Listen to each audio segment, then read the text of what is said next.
मित्रों नमस्कार। मैं प्रोफेसर ब्रजकिशोर शर्मा आज आपके साथ बातचीत करूंगा असहयोग आंदोलन एवं इंग्लैंड के युवराज प्रिंस ऑफ वेल्स की भारत यात्रा।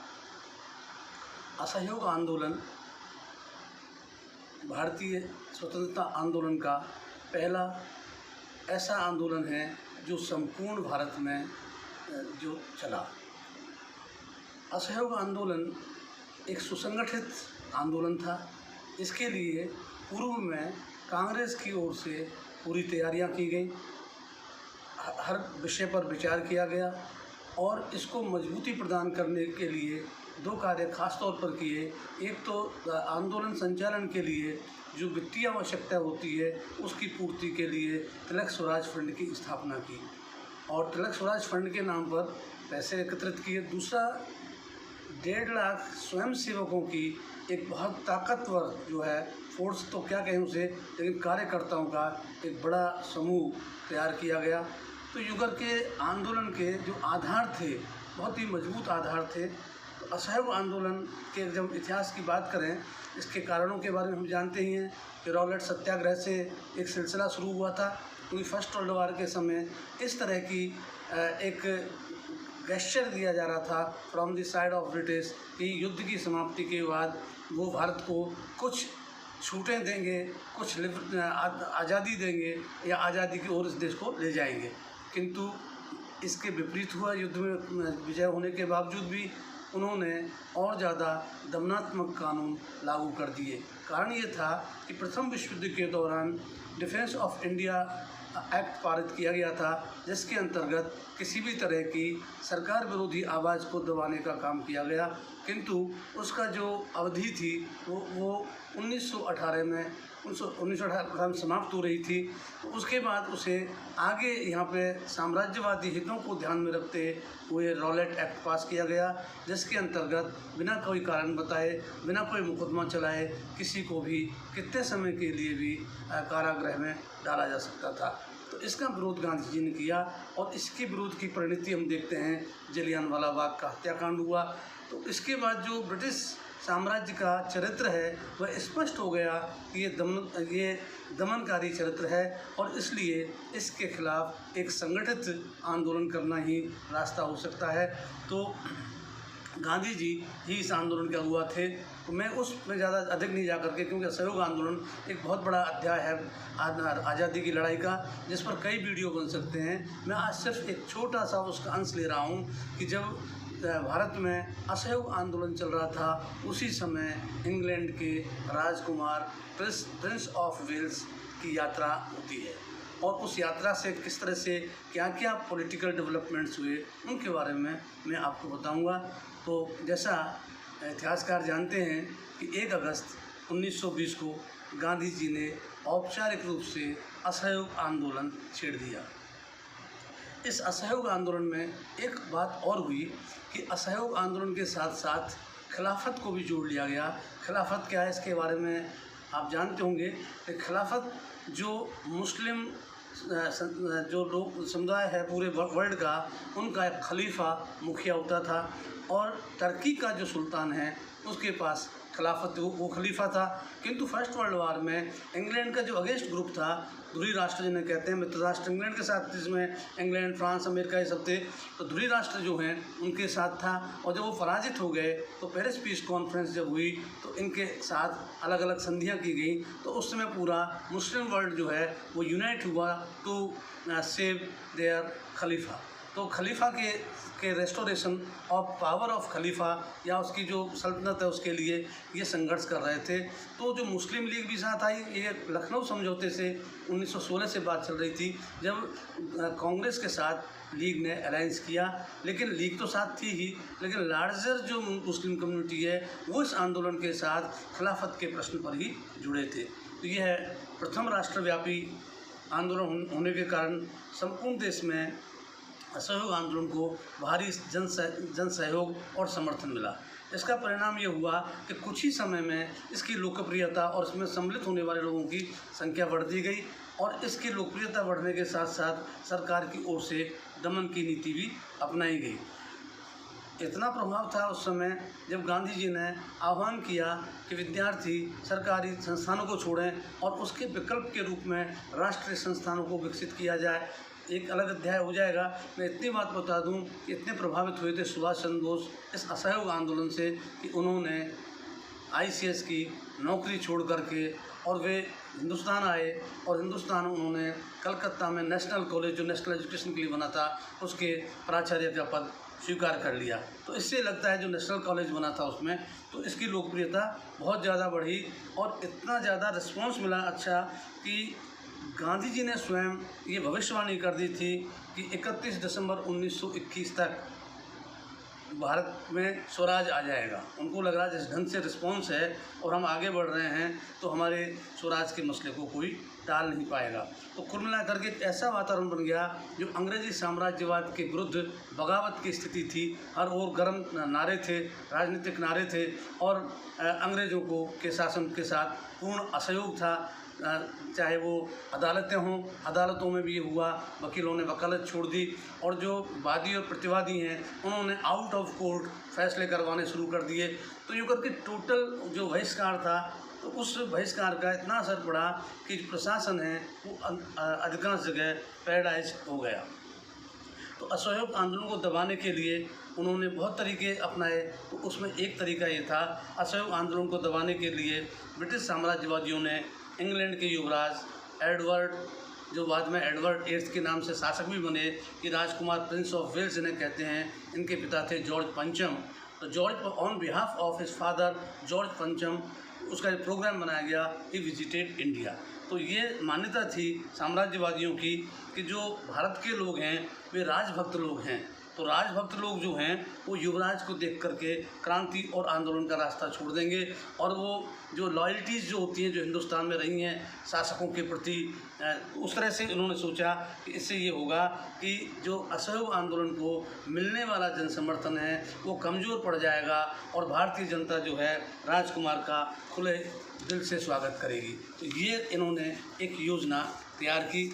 इस योजना के तहत भारत का जो यात्रा की, उस यात्रा के जो घोषित उद्देश्य थे उसमें सबसे पहली बात तो ये थी कि प्रथम विश्व युद्ध में भारत से जो सहयोग जन और धन का प्राप्त हुआ था उसके प्रति अपनी कृतज्ञता प्रकट करना on behalf of king of great Britain. तो पहला उद्देश्य उन्होंने ये बताया कि हमको बहुत समर्थन मिला है, क्योंकि ऐसा बताया जाता है कि इसमें हिंदुस्तान के ही 60-70 हज़ार लोग मारे गए थे।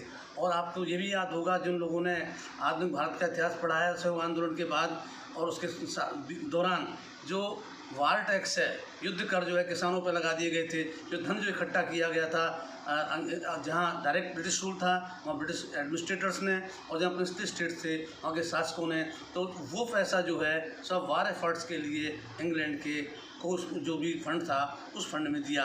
तो उसके लिए कृतज्ञता प्रकट करने हम आ रहे हैं। दूसरी बात ये थी कि दूसरा असली उद्देश्य ये था कि भारत और इंग्लैंड के बीच जो बंधन है उसको और मजबूत करना है। जो कॉलोनी और जो कॉलोनियल जो स्टेट है उसके बीच की जो रिलेशनशिप है उसको और अधिक मजबूत करें। तीसरा बात यह है कि भारतीयों में ये भाव पैदा करें कि जो प्रथम विश्व युद्ध में विजय हुई है इसमें पार्टनरशिप इंडिया की भी है। तो इससे जो भारतीय सेंटीमेंट्स हैं, भारत के जो राष्ट्रवादी सेंटीमेंट्स हैं वो उससे सेटिस्फाई होंगे, उससे थोड़ी सी संतुष्टि मिलेगी। तो ये सोच करके उन्होंने ये यात्रा तैयार की। और इसके असली बात ये रही कि जो प्रिंस ऑफ वेल्स हैं वो स्वयं ब्रिटिश आर्मी में सक्रिय सेना उसमें सेवा में शामिल थे और प्रथम विश्व युद्ध के दौरान उसने अनेक मोर्चों पर ब्रिटिश फौज का नेतृत्व भी किया था। तो इसलिए उसको अप्रोप्रिएट माना गया कि ये जाएंगे और ये सब वहाँ कन्वे करेंगे। ऐसा नहीं है कि केवल यहाँ ही आए, भारत आए, और भी उपनिवेश में कनाडा भी गए, जापान भी गए, कई जगह गए जहाँ इनको अपनी बात कहनी थी और ज़्यादा जो उनके लिए महत्वपूर्ण थे। तो इस उद्देश्य से प्रिंस ऑफ वेल्स जो है जो भारत में आने का जो कार्यक्रम बना, लेकिन जब वो उतरे तो इसके बारे में ताराचंद ने अपनी किताब ये जो हिस्ट्री ऑफ फ्रीडम मूवमेंट है उस फ्रीडम मूवमेंट में उन्होंने लिखा है कि प्रिंस ऑफ वेल्स की भारत यात्रा का आगमन बैल को लाल कपड़ा दिखाना सिद्ध हुआ। जो यहाँ के आंदोलनकारी थे वो इस तरह से भटक गए उसके यात्रा से कि उससे जो स्वराज के समर्थक थे वे भड़क गए और उनमें न केवल साम्राज्यवाद बल्कि व्यक्तिशः उस राजकुमार के प्रति भी एक अपमान का भाव और उनके बहिष्कार के लिए और काले झंडे दिखाने का उन्होंने कार्यक्रम शुरू बनाया। तो 17 नवंबर 1921 को आंदोलन शुरू हो गया है अगस्त 1920 में। अब मैं बात कर रहा हूँ 17 नवंबर 1921 की। तो 17 नवंबर 1921 को प्रिंस ऑफ वेल्स बम्बई पहुँचा। जब बम्बई पहुँचा तो उसका काले झंडों, आम हड़ताल और विरोधी जुलूसों के साथ स्वागत हुआ। 4 दिन तक मज़दूरों ने और बाज़ार जो है बंद रहे। बाज़ारों के बंद रहने के कारण ये हुआ कि जो केवल पारसी समुदाय के लोग थे, क्योंकि पारसी समुदाय के लोग वे ब्रिटिश साम्राज्यवाद के उस समय पक्के समर्थक हैं। हाँ, एक छोटा सा ग्रुप उनका ऐसा भी है जो स्वराज आंदोलन को समर्थन दे रहा है, लेकिन उनकी संख्या अधिक नहीं थी। एंग्लो इंडियंस, क्रिश्चियंस, ये सब ब्रिटिश साम्राज्यवाद के समर्थक थे। और इधर जो लार्जर पॉपुलेशन है वो इनके देश थी, चाहे वे गुजराती हों, चाहे वे मारवाड़ी हों, चाहे मराठी हों, जो भी वहाँ पे ट्रेडर्स हैं, इंडस्ट्रियलिस्ट्स हैं, ये सब उनके अगेंस्ट हैं। तो वहाँ जो है ये जगह जगह हड़तालें हुई, काले झंडे दिखाए गए। तो कुल मिला करके जिस उद्देश्य के साथ राजकुमार की यात्रा करवाई गई थी उससे तो जो यहाँ के एडमिनिस्ट्रेटर थे, गवर्नर जनरल और दूसरे पदाधिकारी, वो बहुत ज़्यादा परेशान हुए। उन्होंने देखा इसका तो बुरा इम्पैक्ट हो रहा है, क्योंकि जनता संतुष्ट होने के स्थान पर भड़क चुकी है और ये बहुत खतरनाक रूप धारण कर सकता है। तो इसलिए उन्होंने अपनी जो है स्ट्रेटजी चेंज करी। उन्होंने देखा कि ऐसे नहीं होगा, तो सेना और पुलिस दोनों को सड़कों पर उतार दिया गया और उनका एक ही उद्देश्य था कि आंदोलनकारियों को गोली मारें। तो 4 दिन तक बम्बई के बाजार और कारखाने बंद रहे, स्थिति नियंत्रण से बाहर निकल गई और इस विरोध ने एक दंगों का रूप धारण कर लिया। दंगों का रूप धारण करने का ये था कि उन्होंने जो स्वराजिस्ट हैं या जो असहयोग आंदोलन में खिलाफत और असहयोग के जो मिक्स जो बना, उन्होंने ख़ास तौर पर पारसी व्यापारियों के जो व्यापारिक संस्थान थे उनको निशाना बनाना शुरू किया। शराब के व्यापार पर पारसियों की ही मोनोपोली थी, तो शराब की दुकानों को शराब के बहिष्कार का नारा तो असहयोग आंदोलन में भी शामिल था। तो इसलिए उनकी दुकानों को निशाना बनाया गया, उनको जो है उनमें तोड़ फोड़ की गई, आगजनी की गई, ये तमाम स्थिति वहाँ पैदा हो गई। तो बम्बई में अधिक समय तक राजकुमार रुके नहीं और वो जो हैं ये जो पारसी एंग्लो इंडियन, इन्होंने भी फिर यूनाइट होकर के और हथियार लेकर के स्वराजियों के अगेंस्ट जो है अपना संघर्ष आरंभ किया। उस समय सबसे बुरी स्थिति उन पारसियों की थी जो स्वराजियों के समर्थक थे, लेकिन स्वराजी उनको भी टारगेट कर रहे थे और जो पारसी उनका अपना समुदाय वो भी उनको टारगेट कर रहा था। तो एक बड़ी ही बुरी स्थिति थी और उस समय अधिकांश पारसियों ने ये कहा कि हिंदू मुसलमान जो मेजॉरिटी हैं वो इनको माइनॉरिटी नहीं कहते, वो जो है माइनॉरिटीज़ को प्रॉब्लम कर रहे हैं। तो जिसमें यहूदी भी हैं, पारसी भी हैं, एंग्लो इंडियंस भी हैं। तो इन जो है इनके साथ ये अन्याय है। तो इसी को करेक्ट करते हुए गांधी जी ने दिसंबर 1921 में केवल हिंदू मुस्लिम एकता की बात नहीं की, उन्होंने हिंदू, मुस्लिम, सिख, ईसाई, पारसी और यहूदी इनको उसमें जोड़ दिया। तो इस तरह से एक इम्पैक्ट वो आगे दिखाई देता है। लेकिन अच्छा, जो यहाँ बॉम्बे में जिस तरह से पुलिस के साथ स्वराजियों की मुठभेड़ हुई, तो इसमें सरकारी विवरण तो ये कहता है कि 30 लोग मरे और 200 लोगों को बंदी बनाया गया, जबकि कांग्रेस के जो स्रोत हैं उनसे ये पता चलता है कि 53 लोग इस दंगों में मारे गए और 400 घायल हुए, तो बाद में और मरे होंगे। तो गांधी जी ने स्वयं इंग्लैंड बॉम्बे पहुंच करके स्थिति को नियंत्रित करने के प्रयास किए और 17 से 21 नवंबर 5 दिन तक ये माने हम कि घटनाओं से गांधी जी बहुत व्यथित थे। उन्होंने प्रायश्चित स्वरूप 5 दिन का उपवास किया और उन्होंने कांग्रेस वर्किंग कमेटी को आंदोलन वापस लेने के लिए पर विचार करने के लिए कहा, किंतु वो अप्रोप्रिएट समय नहीं था क्योंकि आंदोलन अपनी चरमावस्था पर चल रहा था, इसलिए आंदोलन वापस तो नहीं हुआ। दूसरी तरफ क्या हो रहा है कि जब ये घटना हुई बॉम्बे की, तो इसके बाद जो दमन चक्र है वो स्वराज्यों के ऊपर और तीव्रता से चला, क्योंकि प्रिंस ऑफ वेल्स की यात्रा के बहिष्कार उनकी प्रतिष्ठा का मामला बन गया और ये प्रतिष्ठा से साम्राज्य की ही प्रतिष्ठा गिरेगी। तो इसलिए उपनिवेशवादी जो ताकतें हैं उन्होंने ये तय कर लिया कि अब इस आंदोलन को किसी भी कीमत पर बिना कोई कंसेशन दिए, कोई रियायत दिए बिना इसे कुचलना है। तो जो कुचलने की योजना बनी है वो यहीं से हुआ और उसका परिणाम ये हुआ कि नवंबर के एंड तक जितने भी प्रमुख नेता थे कांग्रेस के और खिलाफत के, वो सब जेलों के अंदर चले गए। दिसंबर 1921 में एकमात्र गांधी जी ही बाहर रह गए थे, बाकी सभी नेता अंदर चले गए। तो सरकार के इस कड़े रुख के बाद भी असहयोग आंदोलन ना तो कमज़ोर पड़ा ना रुका, बल्कि और ज़्यादा इंटेंसिटी के साथ और ज़्यादा बल के साथ वो जो है ये आंदोलन और तीव्र हुआ।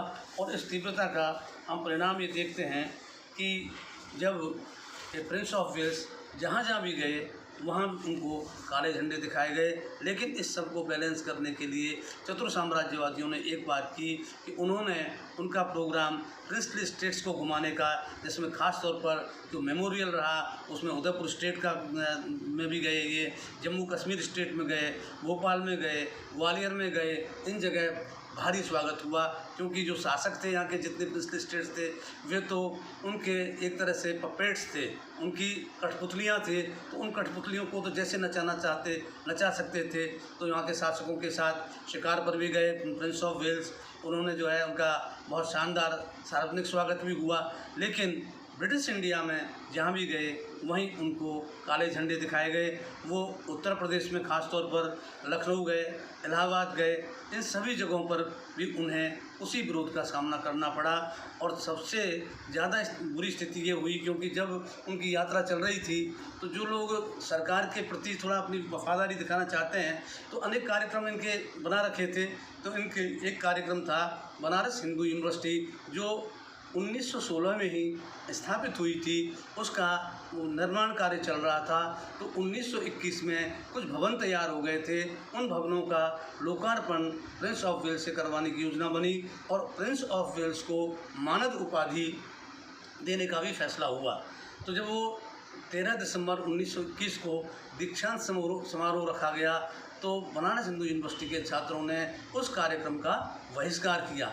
इस आशय का एक पत्र प्रिंस ऑफ वेल्स ने अपने पिता जॉर्ज पंचम को भी लिखा कि यहाँ इस तरह से स्थिति हुई है, जिससे वो एक तरह से अपमान हुआ है। और उन्होंने कहा कि जब ये मानद उपाधि देने का फंक्शन चल रहा था तो वो जो खाली कुर्सियाँ पड़ी थी उन खाली कुर्सियों को भरने के लिए स्कूल के छात्रों, स्काउट्स के छात्रों और कुछ यूरोपियंस और एंग्लो इंडियंस को बिठा करके उन कुर्सियों को भरी गई। वहाँ कोई छात्र और ज़्यादातर विद्वान भी वहाँ नहीं थे। तो इस तरह से आप देख सकते हैं कि किस तरह से जहाँ वो चले तो थे ये करके कि ये तो यहाँ के लोग तो राजभक्त हैं, जब राजा का बेटा राजकुमार जो कि नेक्स्ट राजा बनने वाला है वो यात्रा पर जाएगा तो स्वतः ही जो साम्राज्यवाद का विरोध हो रहा है वो शांत पड़ जाएगा। शांत पड़ने के स्थान पर वो अधिक तीव्र हो गया। तो इस तीव्रता के चलते हमें देखते हैं कि किस तरह से बनारस हिंदू यूनिवर्सिटी में भी जो कार्यक्रम हुआ उसमें उन्हें भारी विरोध का सामना करना पड़ा। इसके बाद वो पटना गए, पटना में भी वही स्थिति रही। पटना में उन्होंने एक हॉस्पिटल और मेडिकल कॉलेज का शिलान्यास भी किया, लेकिन वो जो विरोध था वहाँ भी वैसे के वैसे रहा, आम जन उसमें शामिल नहीं हुए। इनके सारे क्योंकि असहयोग आंदोलन का जो मूल जो कार्यक्रम था उसमें सरकारी सार्वजनिक आयोजनों का बहिष्कार तो पहले से ही जुड़ा हुआ था। इसलिए ऐसा नहीं है कि इस राजकुमार के आनंद से उन्होंने कोई नया कार्यक्रम लिया, बल्कि ये तय कर लिया, ये ज़रूर तय कर लिया था, ये तो 1921 के 28 जुलाई को तय कर लिया था कांग्रेस ने कि ये प्रस्तावित जो यात्रा है राजकुमार की यात्रा करता है हम उसका बहिष्कार करेंगे। बाकी बहिष्कार का कार्यक्रम तो असहयोग आंदोलन का मूल कार्यक्रम था, उसमें सम्मिलित था। इसके बाद इनकी यात्रा कलकत्ता हुई। कलकत्ता में जो प्रसिद्ध विक्टोरिया मेमोरियल हॉल है उस विक्टोरिया मेमोरियल हॉल का लोकार्पण 28 दिसंबर उसका उद्घाटन किए हैं, लोकार्पण किए हैं। 28 दिसंबर 1921 को हुआ। तो 28 दिसंबर 1921 को कलकत्ता में भी वही हालत हुआ, जबकि एहतियात के तौर पर देशबंधु चित्तरंजन दास और सुभाष चंद्र बोस को बंदी बना लिया गया था कि कहीं इनके नेतृत्व में ज़्यादा हंगामा ना खड़ा हो। उसके उपरांत भी उस फंक्शन का बहिष्कार हुआ, काले झंडे दिखाए गए, नारे लगाए गए।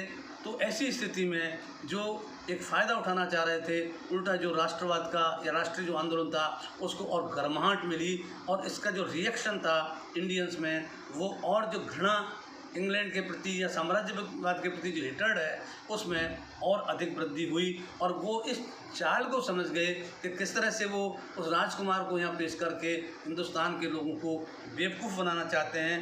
तो इसके बाद भी आप देखें जनवरी में फिर 13 जनवरी को मद्रास में पहुँचते हैं। मद्रास में भी वैसे ही काले झंडे और बहिष्कार और ये जो है जुलूस, इन सब से ही उसका स्वागत होता है कि उन्होंने वह 4 महीने भारत में रहा, और इन 4 महीनों में कहीं भी ब्रिटिश इंडिया में तो उसका स्वागत नहीं हुआ।